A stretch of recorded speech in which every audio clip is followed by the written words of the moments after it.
आज हम लोग केमिकल काइनेटिक्स का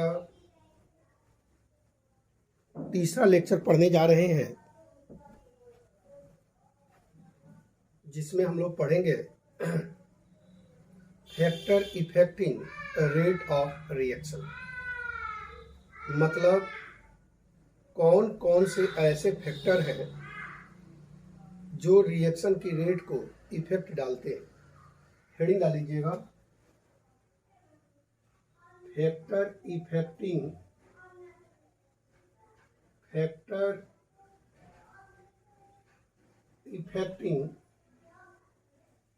rate of reaction.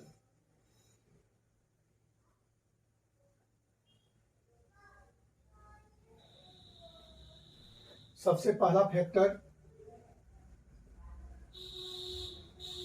Nature of reactant. Nature of reactant. चलिए अब हम यहां पर बात कर दें कि रिएक्शन की रेट को रिएक्टेंट की नेचर कैसे इफेक्ट डालेगी। ध्यान दीजिएगा, इसके लिए कुछ पॉइंट हम बता रहे हैं, बहुत ध्यान से सुनिएगा। सबसे पहला पॉइंट, अगर किसी रिएक्शन के अंदर आयनिक रिएक्टेंट दिया है और कोवैलेंट रिएक्टेंट दिया है, बहुत ध्यान से इस बात को सुनिएगा। अगर किसी रिएक्शन के अंदर आयनिक रिएक्टेंट दिया है और कोवैलेंट रिएक्टेंट दिया है, उस कंडीशन में आयनिक रिएक्टेंट के लिए rate of reaction covalent reactant के रेट ऑफ रिएक्शन से ज़्यादा होगा। दैट मीन्स अगर कोई आयनिक रिएक्शन दिया है और अगर कहीं पर कोवैलेंट रिएक्शन दिया है, उस कंडीशन में आयनिक रिएक्टेंट के लिए रिएक्शन की रेट कोवैलेंट रिएक्टेंट के रेट ऑफ रिएक्शन से ज़्यादा होगा। थोड़ा सा एक और बात मैं यहां पर करूंगा कि अगर किसी रिएक्शन के अंदर होमोजीनियस रिएक्टेंट हो और दूसरा हेट्रोजीनियस रिएक्टेंट हो, हेट्रोजीनियस रिएक्टेंट हो, उस कंडीशन में होमोजीनियस रिएक्शन के लिए रेट ऑफ रिएक्शन हेट्रोजीनियस से ज्यादा होगा। क्यों? होमोजीनियस का मतलब सभी के सभी एक ही स्टेट में पाए जाएंगे और उनके बीच कॉम्बिनेशन आसान होगा, जिससे रिएक्शन का रेट बढ़ जाएगा। लेकिन हेट्रोजीनियस के अंदर कुछ रिएक्टेंट अलग स्टेट में होंगे, दूसरा रिएक्टेंट अलग स्टेट में होंगे, एक दूसरे के बीच कॉम्बिनेशन बढ़िया नहीं बैठेगा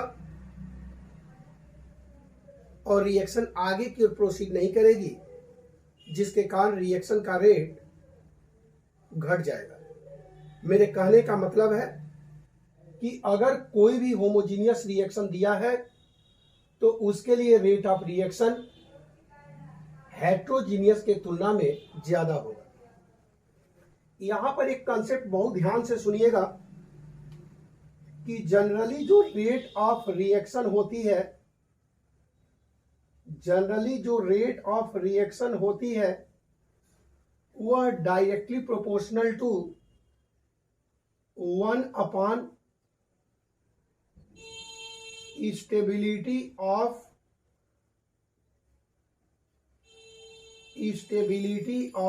रिएक्टेंट डिपेंड करेगा।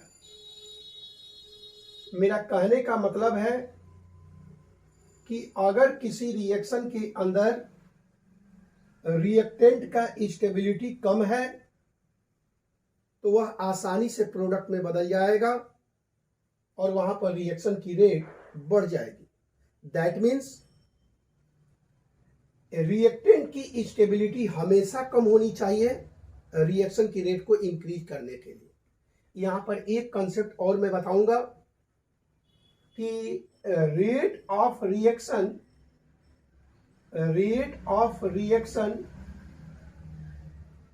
Directly proportional to stability of product. इसका मतलब अगर किसी रिएक्शन के अंदर प्रोडक्ट जितना ज्यादा स्टेबल बनेगा उस रिएक्शन का रेट उतना ही ज्यादा होगा। एग्जाम्पल के तौर पर अगर हम लोग strong acid plus strong base का रिएक्शन देख लें और इनका comparison weak acid plus weak base से कर लें, उस कंडीशन में स्ट्रॉन्ग के लिए रेट ऑफ रिएक्शन वीक के तुलना में ज्यादा होगा और रिएक्शन का रेट बढ़ जाएगा। दैट मीन्स हम लोग यहां पर बहुत सारी बातें किए हैं कि किस तरह से रिएक्टेंट का नेचर रिएक्शन की रेट पर इफेक्ट डालेगा। दूसरा number factor physical state of reactant. Physical state of reactant.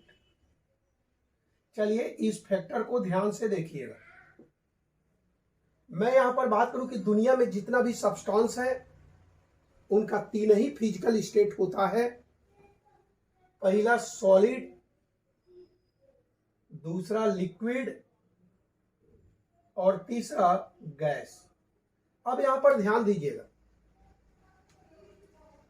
Gas के लिए रेट ऑफ रिएक्शन सबसे ज्यादा, लिक्विड का उनसे कम और सॉलिड का सबसे कम होता है। ऐसा क्यों होता है? क्योंकि जो गैस के मॉलिक्यूल होते हैं उसमें रैंडम मोशन होता है और जब रैंडम मोशन होगा तो इजीली एक दूसरे से कोलाइड करेंगे और जब कोलाइड करेंगे तो आसानी से प्रोडक्ट बनेगा और रिएक्शन की रेट बढ़ जाएगा। लेकिन सॉलिड के अंदर मॉलिक्यूल जहां पर है वहीं पर बैठे रहेंगे, स्टेबिलिटी बहुत ज्यादा होती है, एक दूसरे से रिएक्शन नहीं कर पाते हैं, प्रोडक्ट इजीली नहीं बनेगा और इसी कारण से सॉलिड के लिए रिएक्शन की रेट घट जाती है, डिक्रीज कर जाती है, जबकि गैस के लिए रेट ऑफ रिएक्शन इंक्रीज कर जाती है। तीसरा नंबर मैं बात करूंगा, तीसरा नंबर और उनको बात करूंगा concentration of reactant. Concentration of reactant. ध्यान दीजिए, जनरली रिएक्टेंट की कंसंट्रेशन अगर बढ़ा दें तो रिएक्शन की रेट बढ़ जाती है generally. That means rate directly proportional to reactant की कंसंट्रेशन। ऑलवेज, नॉट ऑलवेज, एक पॉइंट याद रखिएगा, नॉट ऑलवेज। बाद में हम ऐसा भी बताएंगे कि कहीं कहीं पर रिएक्टेंट के कंसंट्रेशन पर रिएक्शन का रेट डिपेंड ही नहीं करता है, जैसे जीरो ऑर्डर रिएक्शन। अभी बस एक पॉइंट याद रखिएगा कि अगर रिएक्टेंट का कंसंट्रेशन बढ़ा देंगे तो रिएक्शन का रेट बढ़ जाएगा। और ये अभी तक मैं 3 फैक्टर के बारे में चर्चा किया हूं, बहुत ध्यान से समझिएगा, बहुत इजीली तरीके से बताया हूं। उसके बाद एनसीईआरटी का कहीं का भी क्वेश्चन बनाइए, आसानी से बन जाएगा। चलिए इसको लिख लीजिए, नोट्स जरूर बनाइएगा, बिना नोट्स से काम नहीं चलेगा। चौथा number factor heading डालीजिएगा,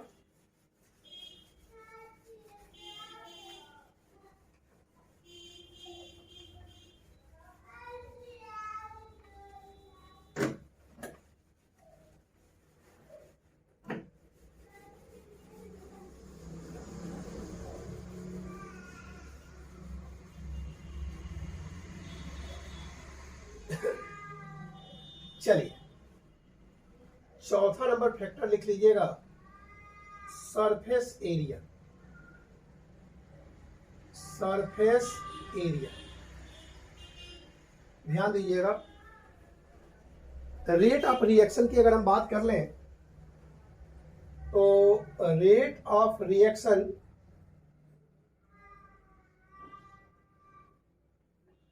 directly proportional to surface area होगा। दैट मीन्स अगर किसी रिएक्शन के अंदर सॉलिड रिएक्टेंट का सरफेस एरिया बढ़ा दिया जाए तो रिएक्शन का रेट बढ़ जाएगा। एग्जाम्पल के तौर पर अगर मैं चीनी का एक बहुत बड़ा गोला ले लूं और उनको दूध या पानी के अंदर डालूं तो वह देर से घुलेगा छोटे छोटे चीनी के दानों की तुलना में। क्यों? क्योंकि बड़े चीनी के दाने का सरफेस एरिया कम होता है, जबकि छोटे छोटे दाने के चीनी का सरफेस एरिया बहुत ज्यादा होता है। और यही कारण है चीनी का दाना बड़े दाने की तुलना में आसानी से पानी के अंदर घुल जाती है। दैट मीन्स सरफेस एरिया बढ़ा देंगे, रिएक्शन का रेट बढ़ जाएगा। सरफेस एरिया घटा देंगे, रिएक्शन का रेट घट जाएगा। एग्जाम्पल के तौर पर स्मॉल शुगर पार्टिकल का सरफेस एरिया ज्यादा होगा लार्ज के तुलना में, लार्ज पार्टिकल के तुलना में। पांचवा फैक्टर और इनका नाम है कैटालिस्ट। बहुत इंपॉर्टेंट है, इस पर बहुत से क्वेश्चन आए हैं, बहुत ध्यान से देखिएगा। कैटालिस्ट, पहले तो एक चीज समझ जाइए, जनरली लड़कों के दिमाग में ये रहता है और किताब भी लिख देता है कि कैटेलिस्ट रिएक्शन की स्पीड को बढ़ाता है। ये तो दिमाग से एकदम निकाल दीजिएगा। यहां पर मैं एक कंसेप्ट बताऊंगा कि कैटालिस्ट रिएक्शन की रेट को चेंज कर देता है। चेंज करने का मतलब या तो इंक्रीज कर देगा रेट ऑफ रिएक्शन को या डिक्रीज कर देता है। दैट मीन्स कैटालिस्ट करता क्या है? Change rate of reaction. Rate of reaction generally यहां पर हम लोग रिएक्शन की रेट को इंक्रीज करने के बारे में बात करूंगा। दैट मीन कैटालिस्ट के लिए बात करूं तो पॉजिटिव कैटालिस्ट के बारे में बात करूंगा। और ये जो पॉजिटिव कैटालिस्ट होती है करती क्या है? रिएक्शन की रेट को इंक्रीज कर देती है। और कैसे इंक्रीज करेगी? एक्टिवेशन एनर्जी को कम कर देगी, जिसके कारण रिएक्टेंट आसानी से प्रोडक्ट में बदल देती है। इसका मतलब ये करती क्या है? Lower the activation energy. Lower the activation energy. Lower the activation energy. That means activation energy को कम कर देगी, जिसके कारण रिएक्शन का रेट इंक्रीज कर जाता है। बाद में मैं इसी चैप्टर में आगे चल के बताऊंगा एक्टिवेशन एनर्जी होती क्या है। जनरली रिएक्टेंट जब प्रोडक्ट में बदलता है तो उनके बीच में एक ऐसी स्टेट आती है जिसको हम लोग इंटरमीडिएट कहते हैं या ट्रांजिशन स्टेट कहते हैं। और इस ट्रांजिशन स्टेट को बनाने के लिए जितनी एनर्जी चाहिए वही आपका एक्टिवेशन एनर्जी है।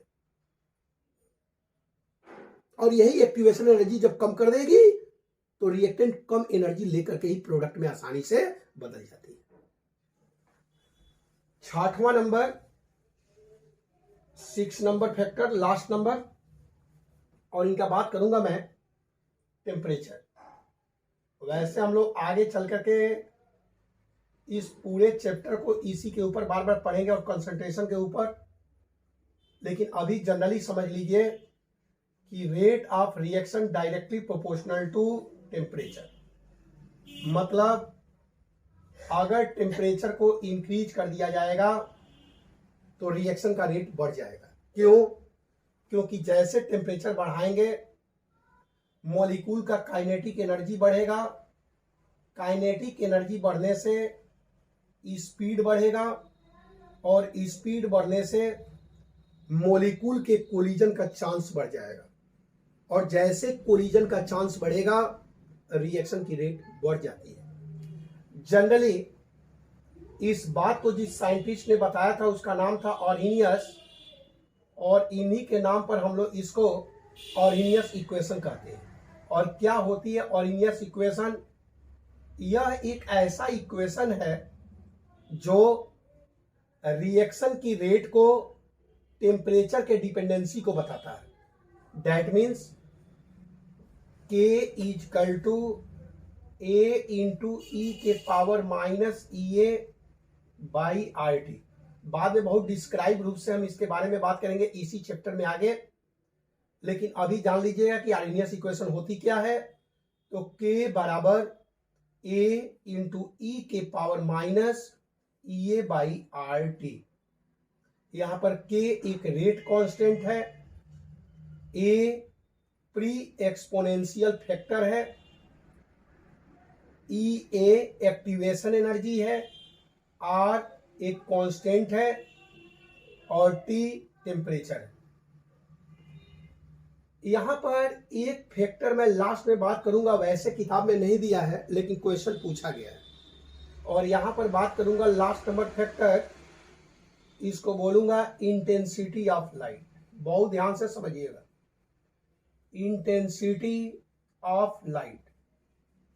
जनरली यह फैक्टर केवल व केवल फोटो सेंसिटिव रिएक्शन के लिए अप्लाई होता है। दैट मीन्स ऐसा कोई भी रिएक्शन जो लाइट के प्रेजेंस में होगी उसको फोटो सेंसिटिव रिएक्शन कहते हैं या फोटो केमिकल रिएक्शन कहते हैं। और इस कंडीशन में rate of reaction directly proportional to intensity of light. मतलब अगर लाइट की इंटेंसिटी बढ़ा देंगे तो फोटॉन का नंबर बढ़ जाएगा, और जैसे फोटॉन का नंबर बढ़ जाएगा बॉन्ड जल्दी टूटेगा और प्रोडक्ट जल्दी बनेगा, जिसके कारण रिएक्शन का रेट बढ़ जाएगा। एग्जाम्पल के तौर पर जब हम लोग free radical mechanism organic chemistry में पढ़ेंगे तो उस कंडीशन में एक रिएक्शन आती है H2 plus Cl2 is equal to 2HCl, और यहां पर हम लोग लाइट देंगे और यही लाइट अगर इनकी इंटेंसिटी बढ़ा देंगे तो फोटॉन का नंबर बढ़ेगा और नंबर बढ़ने से इनके बॉन्ड जल्दी टूटेंगे, प्रोडक्ट जल्दी बनेगा और रिएक्शन की रेट बढ़ जाएगी। दैट मीन्स ये जो फैक्टर है यह सभी रिएक्शन पर अप्लाई नहीं होगा, केवल व केवल फोटो सेंसिटिव रिएक्शन के लिए अप्लाई होगा। फोटो सेंसिटिव रिएक्शन के लिए अप्लाई होगा। और यहां पर आप लोगों का factor affecting rate of reaction समाप्त होती है। आप लोग इस वीडियो को जब भी देखें तो नोट्स जरूर बनाएं और एनसीईआरटी के पीछे के जितने भी क्वेश्चन दिए हैं आसानी से सॉल्व कीजिए। Thank you to all of you which are viewing my channel. Thanks.